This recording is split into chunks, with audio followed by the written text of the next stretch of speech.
Howdy, hi. It is Do Your Job Sports MLB Rundown, picks and predictions for Saturday, July 19th, 2025. We're looking at the best bets of the day. Let's get into the video. All right, first things first, got to recap a very good day in the MLB. 6-2, we swept or lost both all of our games. There was no splits. First time that has happened in a while. That brings our season record to 375 and 369. I will recap these games real quick. Then I have 5 games for tomorrow. I couldn't pick between the 4th game and the 5th game, and I was like, screw it. I made good money today. I'll just put some shmoney on both of them. So, interesting. 5 games tomorrow. All right, first game we won today, it was the Cleveland Guardians -1.5 at +150 in the over 8.5 runs.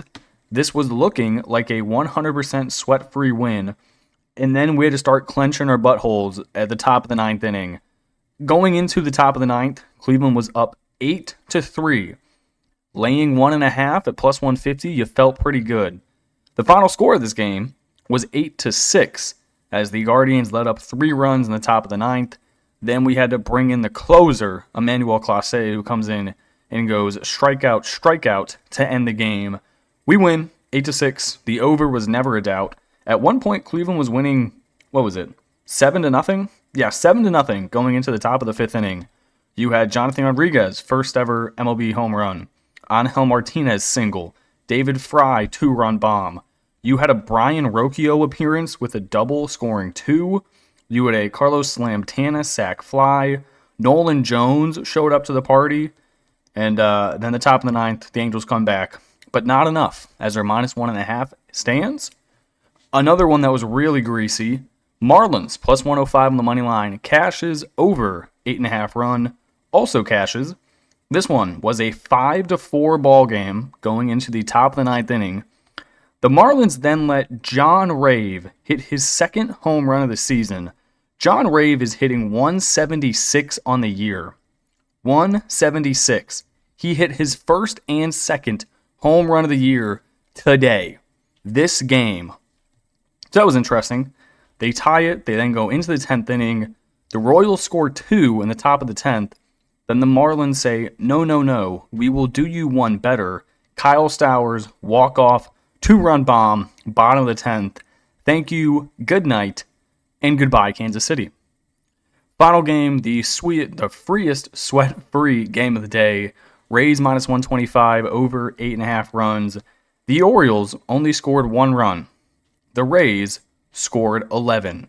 Charlie Morton got shelled. 5 1/3, 8 hits, 7 earned runs. Caminero, how about a 3-run bomb at the bottom of the 1st? You then had a Danny Jensen sighting as he went long. Josh Lau hit a double. Hao-Sung Kim with a sac fly. Yandy Diaz with a grand salami. Caminero hit another dinger. And then at the top of the 9th, you had Ramon Laureano ground out but scored a run. So Tampa Bay wins 11-1. They out-hit the Orioles 13-5. Our only loser, this money line was sweating. The over never stood a chance. Tigers, they don't score a single run.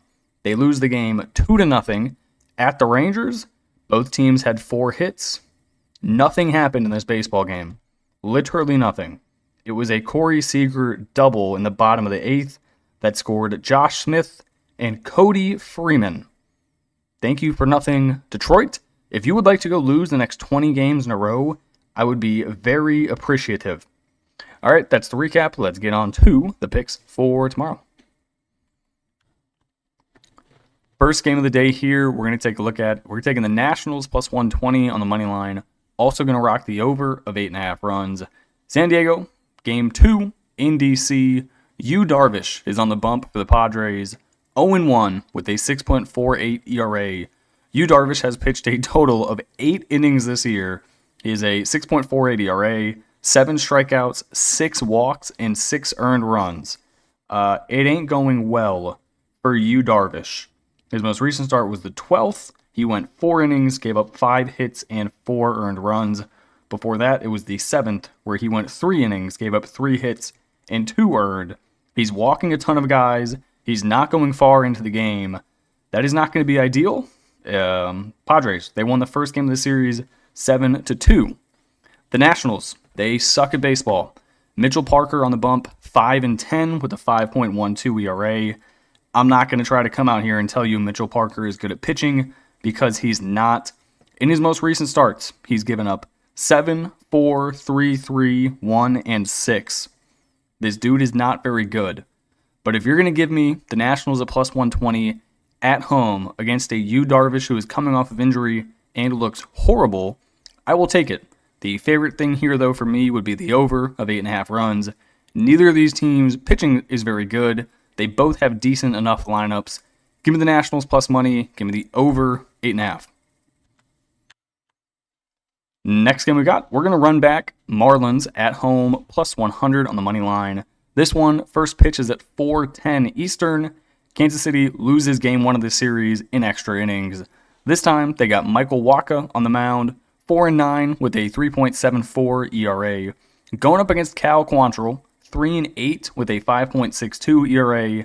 I'm taking the Marlins plus 100 on the money line again, but this time I'm going to take the under 8.5 runs and not the over.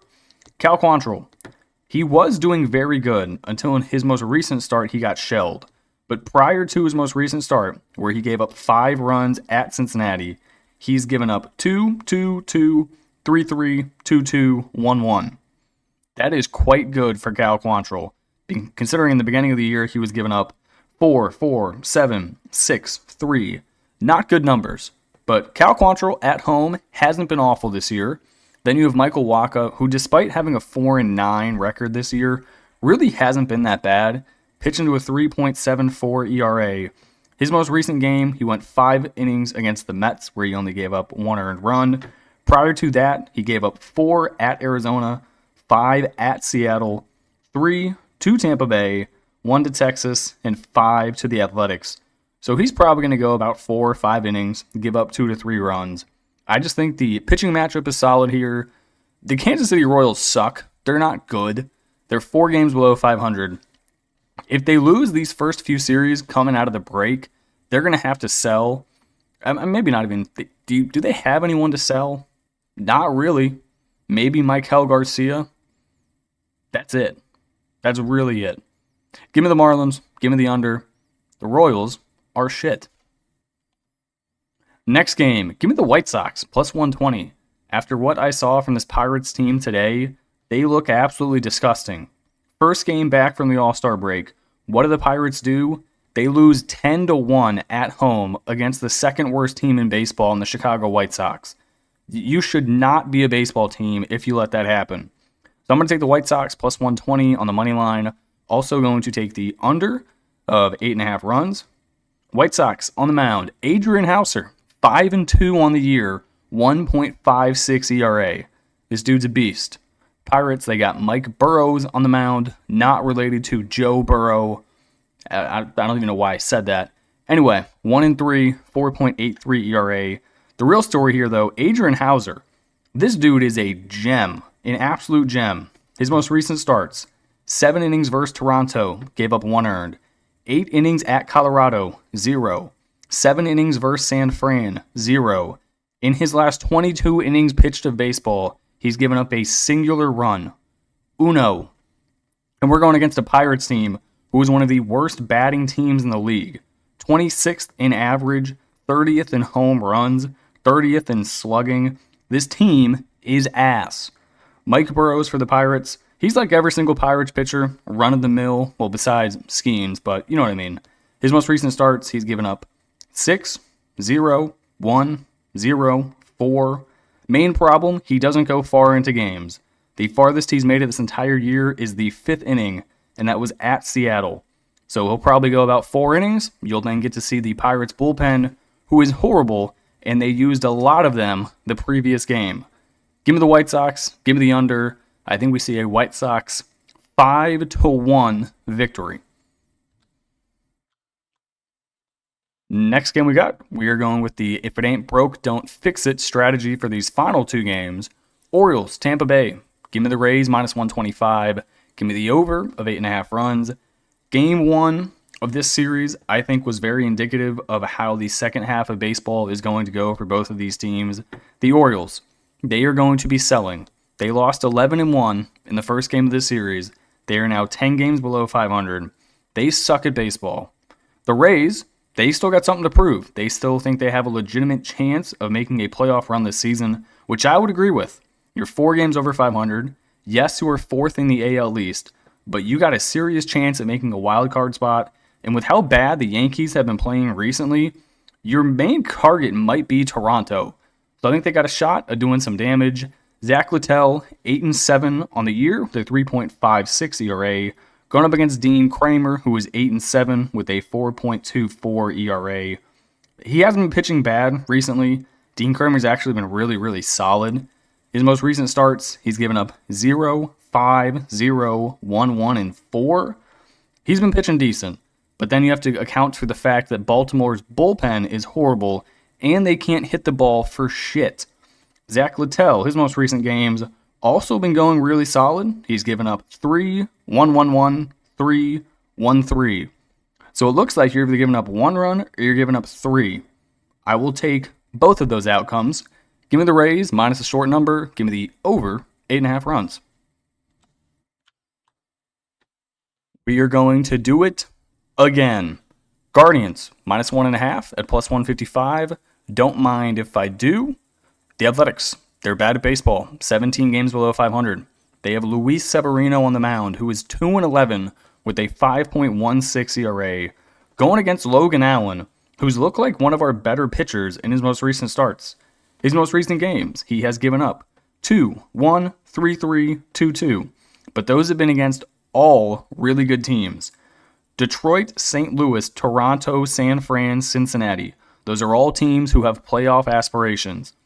Against teams who don't have playoff aspirations, he's been very good against. Gave up 0 to the Angels, 1 to the White Sox, 2 to the Twins, 2 as Toronto. He's just been solid. He's good. Then on the other side of it, you got Luis Severino, 2-11, 5.16 ERA. This dude just gets shelled every single place he goes to. His most recent starts, he's given up 5, 6, 7, and 2. No, thank you. You saw it in Game 1. These Guardians, they got a serious chance at winning, I'd say like 5 out of the next 6 games. They have this game and then one more against the Athletics. They have a 4-game series at home against the Orioles. They then go at Kansas City versus Colorado versus the Twins. We can legitimately be like 60-55 coming out of this stretch, leaving ourselves a serious chance to make the playoffs. We're going to fight hard for it. I think we get her done. Give me the Guardians. Give me the over. Okay, that's going to do it for me in this video. I appreciate you guys watching and tuning in, and I will catch you in the next one. Peace.